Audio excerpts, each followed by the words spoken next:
The first, the right to receive primarily through competent instruction, relevant quality education in line with national goals, and conduct conducive to their full development as person with human dignity, the right to freely choose their field of study, subject to existing curricula, and to continue their course therein up to graduation, except in cases of academic deficiency or violation of the disciplinary regulations. The right to school guidance and counseling services for decisions and selecting the alternatives in fields of work suited to his potentialities. The right to access his own school records, the confidentiality of which the school shall maintain and preserve. Fifth, the right to the insurance of official certificates, diplomas, transcript of records, grades, transfer credentials, and other similar documents within 30 days from request. The right to publish a student newspaper and similar publications, as well as the right to invite resource person during assemblies, symposia, and other activities of similar nature. The right to free expression of opinions and suggestion, and to effective channels of communication with appropriate academic channels and administrative bodies of the school or institution. Number 8, the right to form, establish, join, and participate in organizations and societies recognized by the school to foster their intellectual, cultural, spiritual, and physical growth and development, or to form, establish, join, and maintain organizations and societies for purposes not contrary to law. The right to be free from involuntary contribution, except those approved by their own he organization or society. Section 10. Rights of all school personnel. In addition to other rights provided for by law, the following rights shall be enjoyed by all school personnel. First, the right to free expression of opinion and suggestion, and to effective channels of communication with appropriate academic and administrative bodies of the school or institution. The second one is the right to be provided with free legal service by the appropriate government office in case of public school personnel, and through the school authorities concerned in the case of private school personnel when charged in an administrative, civil, and or criminal proceedings by parties other than the school or regulatory authorities concerned for action committed directly in lawful discharge or professional duties and or in defense of school policies. The right to establish, join, and maintain labor organization and or professional and self-regulating organization of their choice to promote their welfare and defend their interest. Fourth, the right to be free from involuntary contributions, except those imposed by their own organization. Section 11. Special rights and or privileges of teaching or non or academic staff. Further to the right of mention in the preceding section, every member of the teaching or academic staff shall enjoy the following rights and or privileges. The right to be free from compulsory assignment not related to their duties as defined in their appointments or employment contracts, unless compensated therefore conformably by existing law. The right to intellectual property consistent with applicable laws. Third, teachers shall be deemed persons in authority when in the discharge of lawful duties and responsibilities, and shall therefore be accorded due respect and protection. Fourth, teachers shall be accorded the opportunity to choose alternative career lines either in school administration, in classroom teaching, or others for purposes of career advancement. Section 12. Special rights of school administration.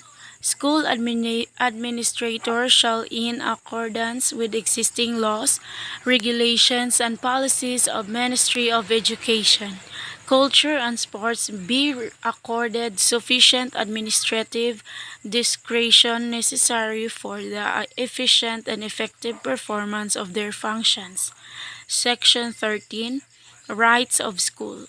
In addition to other rights provided for by law, schools shall enjoy the following: the right of their governing boards or lawful authorities to provide for the proper governance of the school and to adopt and enforce administrative or management system, the right for institutions of higher learning to determine on academic grounds who shall be admitted to study, who may teach, and what shall be subjects of the study and research. Chapter 3. Duties and Obligations. Section 14. Duties of Parents. Parents shall help carry out the educational objectives in accordance with national goals. Parents shall be obliged to enable their children to obtain elementary education and shall strive to enable them to obtain secondary and higher education. Parents shall cooperate with the school in the implementation of the school program, curricular and co-curricular. Section 15. Duties and responsibilities of students. First is to develop his potentials for service, particularly by undergoing an education suited to his abilities, in order that he may become an asset to his family and to society. Uphold the academic integrity of the school, endeavor to achieve academic excellence, and abide by the rules and regulations governing his academic responsibilities. Promote and maintain the peace and tranquility of the school by observing the rules and discipline. Participate actively in civic affairs and in the promotion of the general welfare. Exercise his rights responsibly in the knowledge that he is answerable for any infringement or violation of the public welfare and of the rights of others. Section 16. Teacher's Obligation. Every teacher shall perform his duties to the school by discharging his responsibilities in accordance with the philosophy, goals, and objectives of the school, be accountable for the efficient and effective attainment of specific learning objectives, render regular reports or performance of the student and to the latter and the latter's parents, assume the responsibility to maintain and sustain his professional growth and advancement, and maintain professionalism and his behavior at all the times. Refrain from making deductions in students' scholastic rating for acts that are clearly not manifestations of poor scholarship. Participate as an agent of constructive social, economic, moral, intellectual, cultural, and political change in his school and the community. Section 17. School Administrator's Obligations. Every school administrator shall perform his duties to the school by discharging his responsibility in accordance with the philosophy, goals, and objectives of the school. Be accountable for the efficient and effective administration and management of the school. Develop and maintain the healthy school atmosphere conceived to the promotion and preservation of academic freedom. Assume and maintain professional behavior in his work. Render adequate reports to the teachers, academic non-teaching personnel, and non-academic staff on their actual performance. Observe due process, fairness, promptness, privacy, constructiveness, and consistency in disciplining his teachers and other personnel. Maintain adequate records and submit required reports to the Ministry of Education, Culture, and Sports. Section 18. Obligation of the academic non-teaching personnel. Academic non-teaching personnel shall improve himself professionally by keeping abreast of the latest trends and techniques in his profession, assume, promote, and maintain a professional attitude towards his work, students, teachers, and administrative staffs, and relate with them in a supportive and cordial manner. Promote and maintain an atmosphere conducive to service and learning. 3. Part 3, the educational system. Chapter 1, Formal Education, Section 19, Declaration of Policy.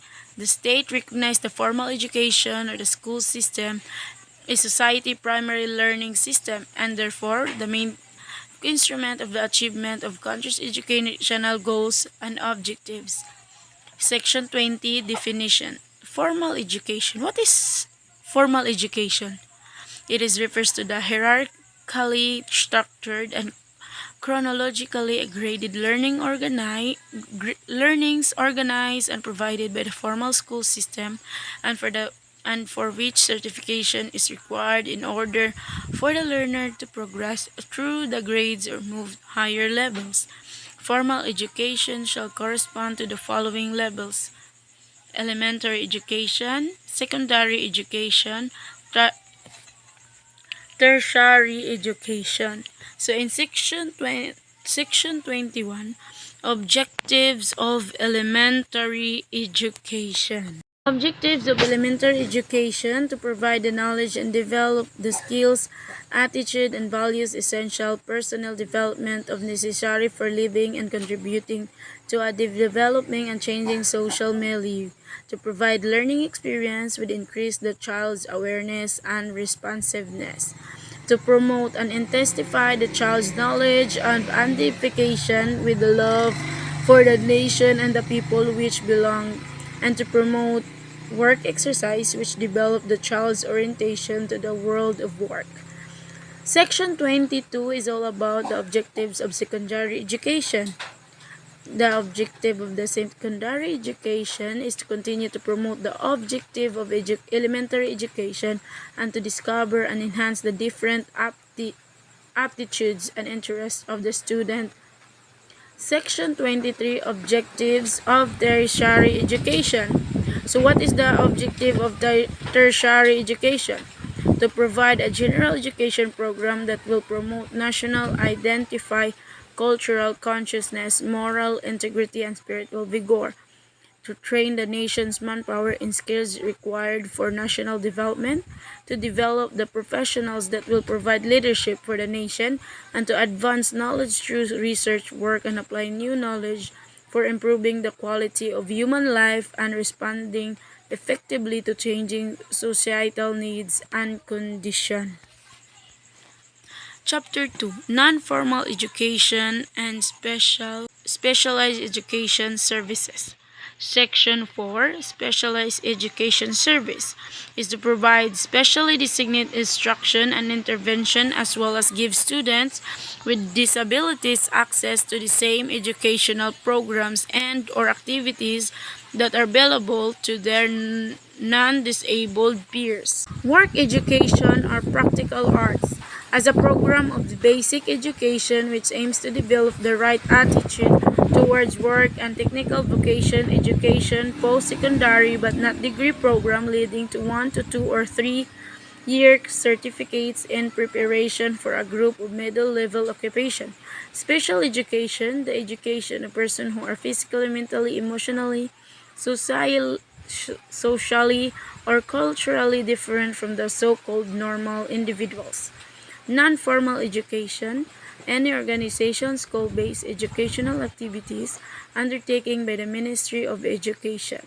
The objective of non-formal education are the following: to eradicate literacy and raise the level of functional literacy of population, to provide unemployed and underemployed youth and adults with appropriate vocation or technical skills to enable them to become productive and effective citizens.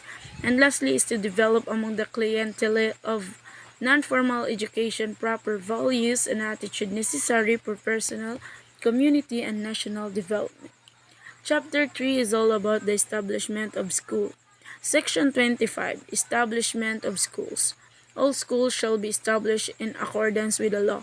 The establishment of the new national schools are the conversion of existing schools from elementary to national secondary schools and from secondary to national secondary schools shall be by law, provided that any private school proposed to be established must incorporate as a non-stock education corporation in accordance with the provision. Incorporate may be waived in case of family-administered preschool institution.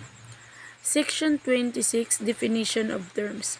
The terms used in chapter are defined as the follows. School are duly established institution of learning or educational institutions. Second is the public schools. Public schools are education institutions established and administered by the government. Private schools are educational institutions maintained and administered by private individuals. Section 27. Recognition of school. The education operation of the school shall be subject to the prior authorization of the government and shall be effective by the recognition. Section 28. Effects of recognition. Punishable violation. The issuance of certificate of recognition to a school shall have the following effects. It transforms the temporary permit to permanent authority to operate. It entitles the school or college to give the students who have completed the course for which recognition is granted a certificate, title or diploma, and it shall entitle the students who have graduated from said recognized courses to all the benefits and privileges enjoyed the graduates in similar courses of studies in all schools recognized by the government. Section 29. Voluntary accreditations. The ministry shall encourage programs of voluntary accreditation for institutions which desire to meet standards for quality over above the minimum required for the state recognition.